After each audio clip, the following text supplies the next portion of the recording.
What's the story, Morning Glory? What's the word, Hummingbird? Thank you so much for clicking on my channel and for joining me for this review of 90 Day Fiance The Other Way, Season 6, Episode 7, A Risky Business. Let's get into James and Matalia.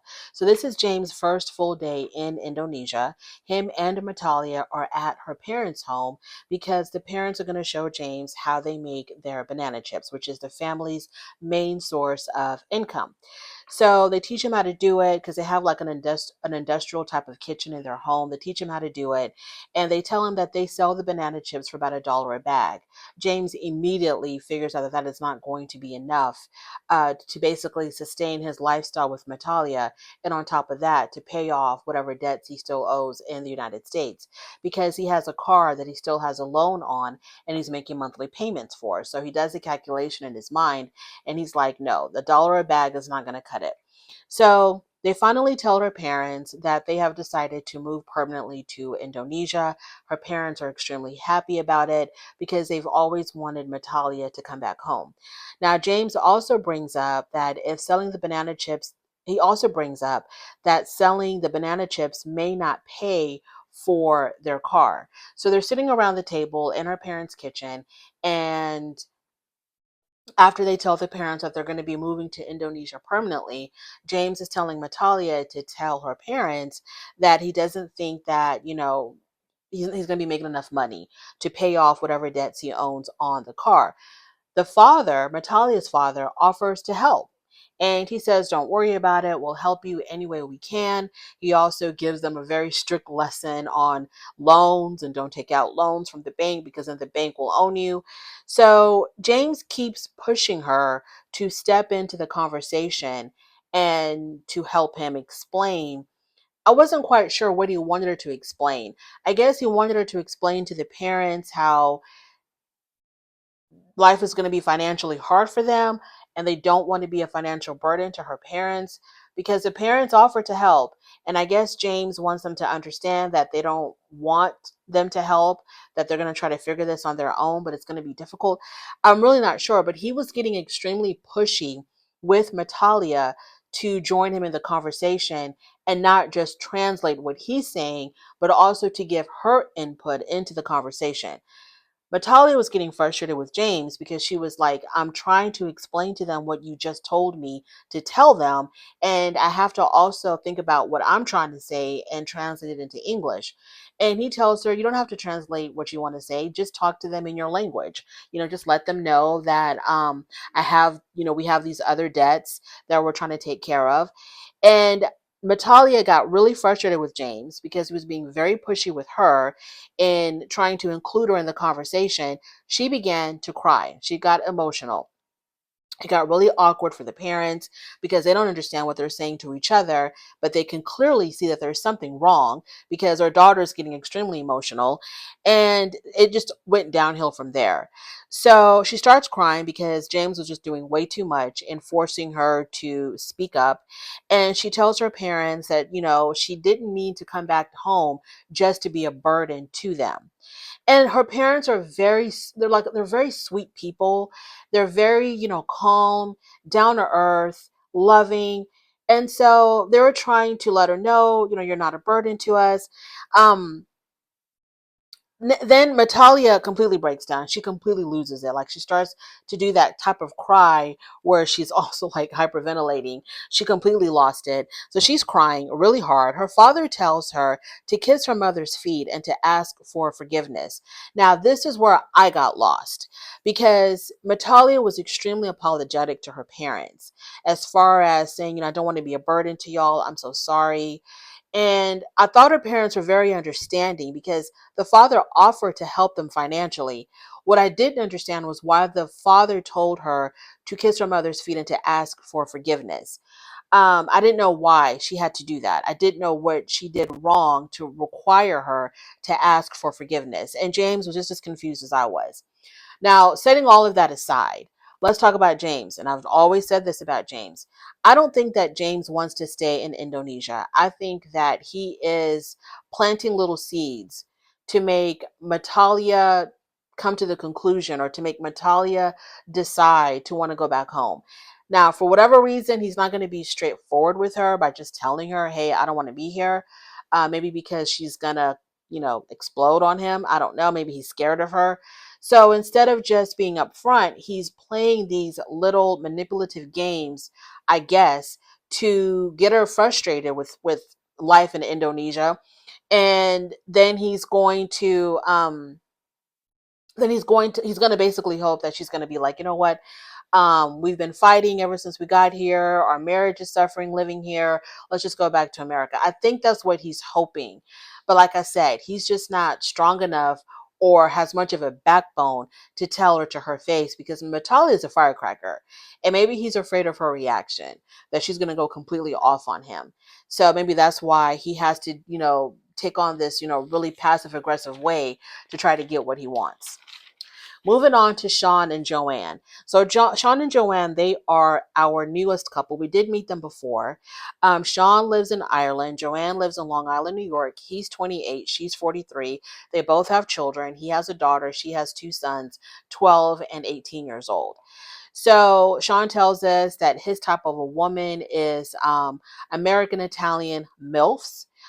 He's real. They love each other, whatever the relationship.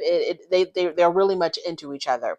They are so into each other that they're married. They've already gotten married. And the kicker is nobody knows. And we found this out the previous week that they were on the show. Nobody knows that they're married. Her family thinks that they're just dating. She's planning a trip to Ireland to introduce Shawn to her sons. And her sons have no idea that this is their stepfather and that their mom is married.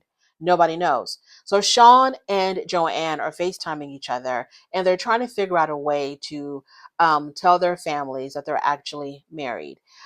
Joanne is very worried. I guess her mom has a very strong personality, so she's worried about how her mother is going to react. I would be more worried about my children and how they would react, because I don't know, how do you explain to your children that you've been lying to them for 2 years and that you've already remarried? Because her oldest son, her 18-year-old son, asked her, what if I don't like him?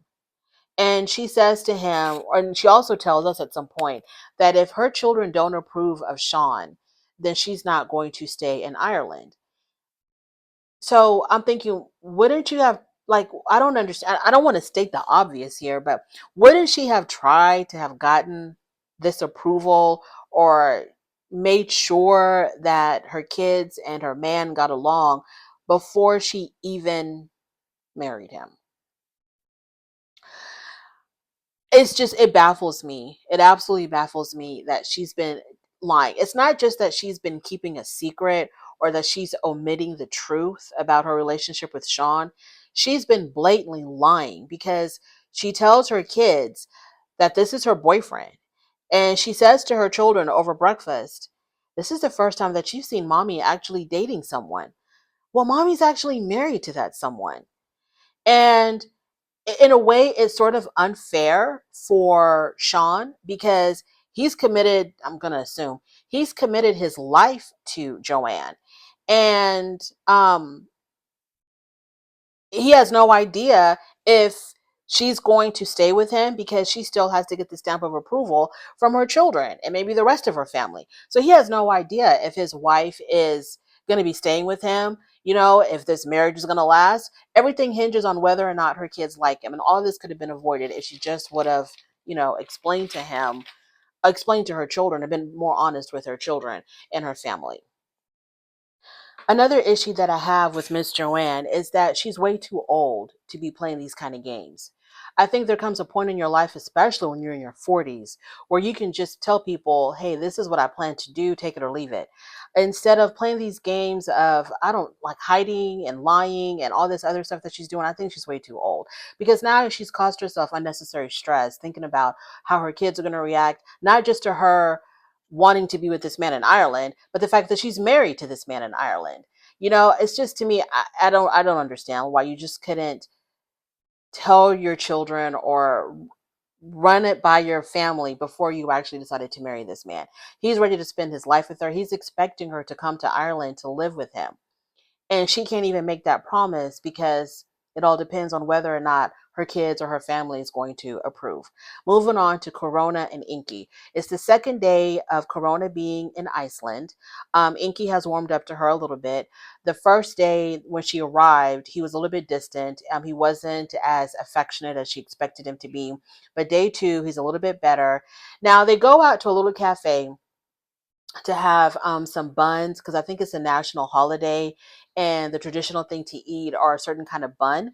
So they're having these buns or having coffee and or tea, and she decides to let him know that she had to take her nursing exam, and her passing this exam would allow her to apply for a midwifery school in Iceland. So it's a really big deal because that's how she plans to make money. So they checked the results and she did pass, and they're both, she's happy, he's happy for her. And then she explains to Inky that she had given up a spot in a very prestigious school just to come to Iceland to be with him. And so then he tells her, well, if things don't work out here, you can just reapply to that school. And Corona was like, no, it doesn't work like that. It does not work like that at all. I've given up that spot. So it's extremely difficult to try to reapply and get back in because the school is so selective that out of 10,000 applicants, only 10 to 15 get accepted. I would not have done that. Even if Inky had declared his love to the whole wide world and said that I am willing to spend the rest of my life with Corona and be her husband and be with her forever and ever and ever, I still would not have left my education to come to Iceland to be with this man.